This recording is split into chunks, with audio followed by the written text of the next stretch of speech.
Joining me on Impact Catalyst is the venerable, the legendary Joe Brower. Welcome.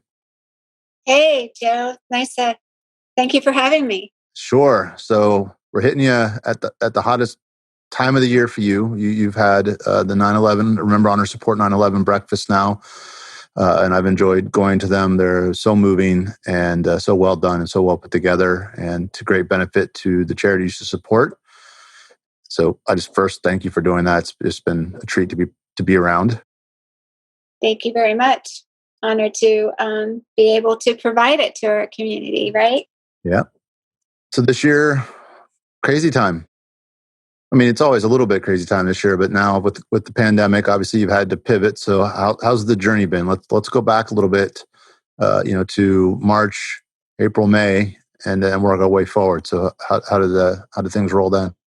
It's vivid in my mind, right? So, we're hit, and I was supposed to have our inaugural movie for cause in March with the Parks and Recs of City of Madeira Beach. So we were really excited about that, and had about 300 people going to come and join us. And then the whole COVID thing became known. And so went ahead and decided to go ahead and cancel that. And then, of course, the city just canceled everything. So that's March, and then April, May, and then wow, just trying to wrap my head around COVID and what's happening around us, because we're all in this same boat, just a different wave, so to speak. And getting ready for our second event, of the year, which is I'm happy to say Ride for RHS Heroes, and it's a benefit that we have twice a year, always on Memorial Day, Monday, and then, of course, right the Saturday before Veterans Day. So unsure of the uncertainties of being able to have it. Sure enough, that was another event that I had to cancel, right? But and I'm trying to deal with the whole COVID thing as well, and wrapping my head around that. And then it's like, wow, the uncertainties, and here's another event that we've canceled. Are we going to have future events? And not so sure, right? So, and being a 501c3 and donor funded wasn't looking pretty, besides the fact that we wanted to have these events because we wanted to honor and serve our mission. So canceled the Memorial Day, and I was pretty bummed out about that, because we always gather at the American Freedom Distillery, right? And once our bicyclists get back from, doing their loop on the trail, then we have this fun after party. Well, in the last 2.5 years since I started this, I grew it from 18 participants to 100 last Veterans Day. So each time we acquired more cyclist patriots, right? So then once everybody returns, then we get to have the after party at the distillery, which we were under construction. So, whoa, we were so excited to have the Memorial Day benefit, right? Under the roof of a beautiful and outstanding urban stillhouse, restaurant, so venue. So there was that. And then I'm thinking 9/11, that's coming up. That's our most special one. That's the big one, to where we bring our community together to remember, honor, support, to never forget 9/11, and educate our community on the post never ending needs, right? I mean, let's face it. We were fighting it then, and we still are. And who would have thought yet another invisible war has now come upon us, COVID. So more than ever, I was determined that we must remember, honor, support. If there's a will, there's a way. I'm going to fight the fight. I'm not going to let this COVID, this nasty enemy, paralyze us. So I have 5 plans. Okay, so we cancel the Coliseum out. Okay, let's do an outdoor event. So I thought something fun, commemorate it at Williams Park or something like that. Nope, COVID contingent. Then it was maybe doing a virtual an event with an artist that I can't wait to have. But he too, because he can't have live events, trying to adapt and pivot to the situation, and didn't feel comfortable with that. So I reached out to the Rays and said, hey, what do you think? Do you think it's possible at some point we can do a social distancing there? Yeah, we would love to do that. Of course, they support us every year. And I was speaking with the director of operations there, head of security, Jim. He retired from law enforcement after 30 some years. And then as an assistant chief from St. Petersburg Police Department. So he's like, but Joe, we really don't know what's going on because, of the the ball, the Rays. And we just got to watch where this this COVID is going to take us. So I kind of knew, well, you know what, plan number 4, that would be okay because I felt we could put that together rather quickly, being an outdoor event with our original 9/11 being indoors at the Coliseum. It's a little more formal, a little more structured. As you say, you've been there, I think, almost every year. So I kind of put that on the side in the waiting. And then I'm like, okay, I need to come up with something that COVID can attack. Well, I decided to go ahead and I reached out like I normally would to selected speakers from, Crop McDill and our first responder leadership and various other elected officials. And I asked them if they would kindly record a personal message about 9/11 and what it meant to them that day and in between and to today. So, of course, they were honored to participate in that and just grateful that, we're hanging in there and we are commemorating. So I collected several messages and we put it together. We edited it. We have General McKenzie from SETCOM, head of there, and even a commander, Janet Arancibia, which had been asked to be pinned at our event. You might remember that when she was, promoted. So she's deployed in Bahrain.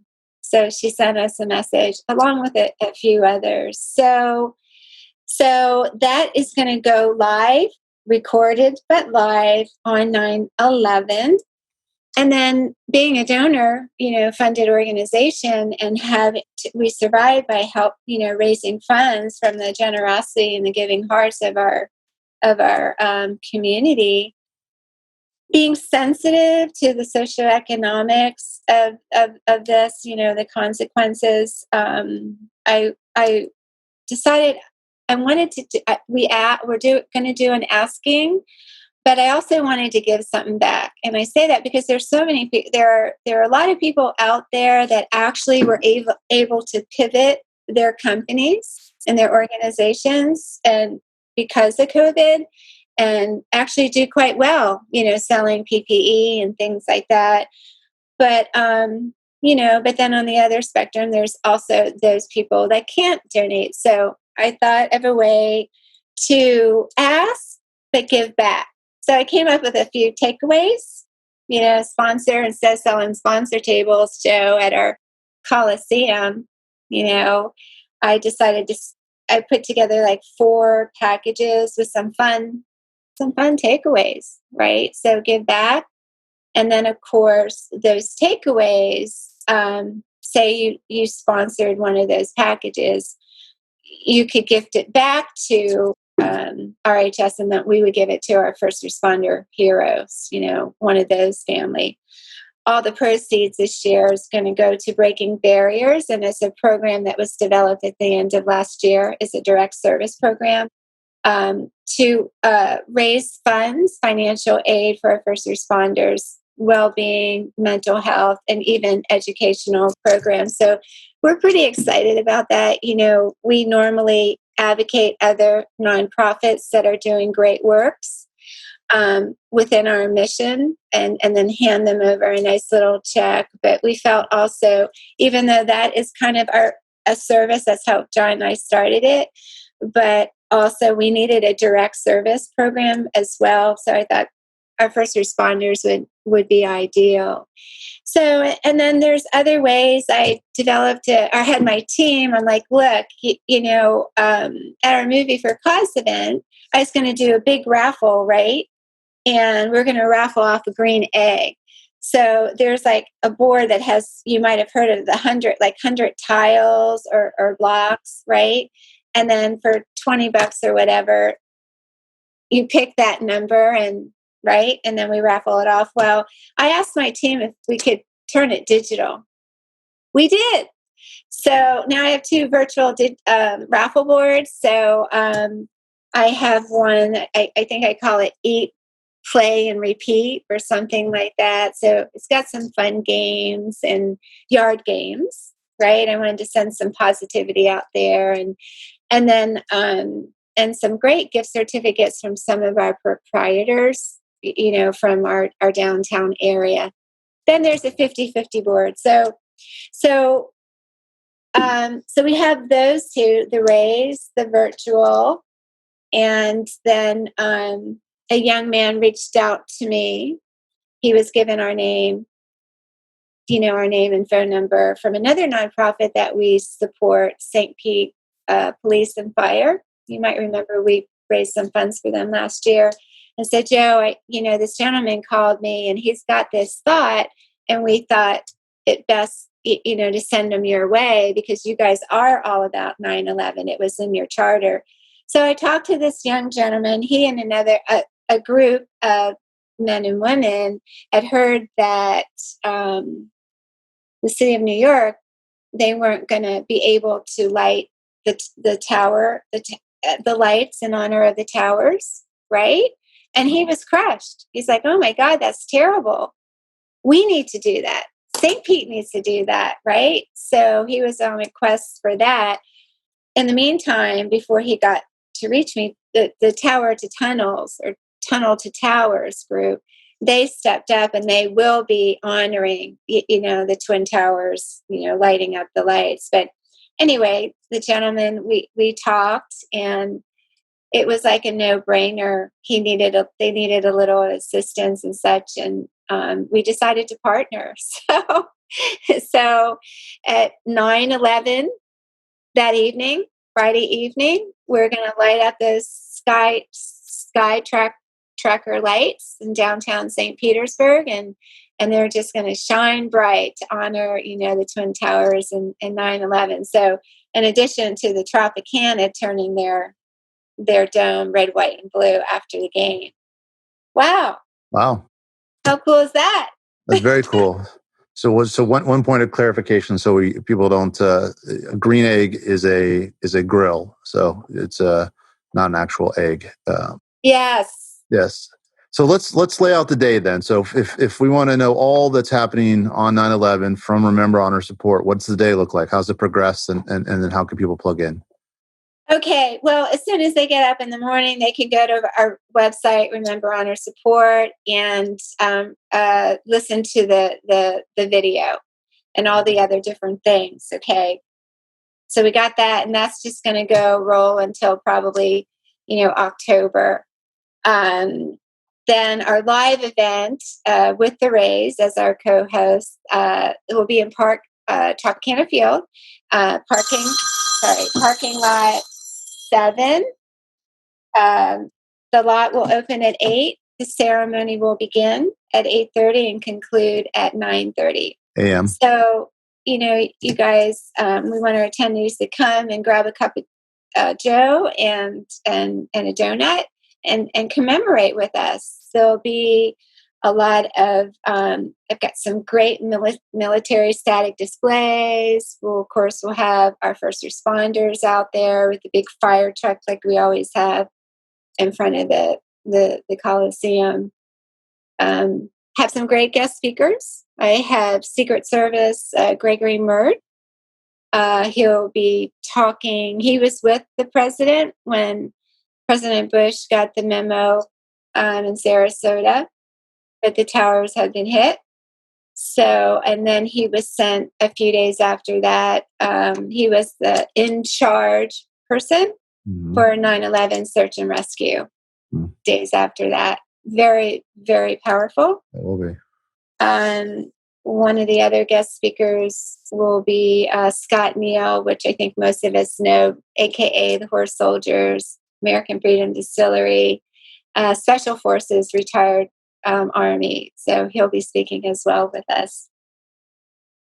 So it's going to be interesting this year because how it's going to look as you come in. I have very limited seating because of COVID. So, that'll be for our speakers and such. And then we have standing room. And then we're going to like social distance the cars. It's the first. So that'll be interesting. And it's going to be a lot like, Joe, what you experienced in the previous years, just COVID style. Right. That's great. So, plenty of room in the parking lot. So you'll get there 8 a.m., park, and you'll be able to get out, walk around, have our masks on, and then it's essentially, get into a place where you can hear the speakers, but be distanced from everybody else, so you can do that safely. And that'll go to about 9:30, and then later in the evening you have the light. Yep. About 9:15, we want everybody to look up in the sky, and you'll see those two lights. Everyone is welcome to drive by the Coliseum, but it's not a gathering. We're just not allowed to do that because of COVID. That's why we're not having our event. But for those in our community that like to drive by, make sure you beep your horn and show your support. And also, both events will be live streamed on Facebook, so everyone gets to see it. I'm really excited because this is their inaugural one, and they'll be joining us next year. So mark your calendars. Next year's it marks the 20th anniversary. Right. It's big. Wow, right? So it'll be a Saturday evening event, and I have a great, plan for that event. And then how beautiful will it be once we leave, the Coliseum, once that ends, then they walk out and commemorate with us the lighting of the towers. Wow. I just think I think it's brilliant. It is. So I'm excited. It fills my heart because I was very concerned for a lot of reasons, as we all are, personally, all the uncertainty, all the up and down restrictions. We can do this and can't do that. And it was like, how are we going to pull this off? But I was determined because, again, even more so, we need to come together and support, right? But with this COVID-19, our frontline heroes and healthcare need to be honored and appreciated as well. I always assume when someone says, "How are we going to pull this off?" you just kind of chuckle a little bit because you always do. No matter you always get it done. And I know it was a challenge, but I will not say it was a surprise that you found the right way to do it and made it happen. So the website is rememberhonorsupport.org. Lots of good info there. The video will be up on Friday, and you can participate, donate, and all that good stuff there and learn more. Thank you. It's good to catch up and let you get back to the intense last minute stuff, and we'll see you on Friday. Yeah, I got to work on my script now. Yep. No rehearsals.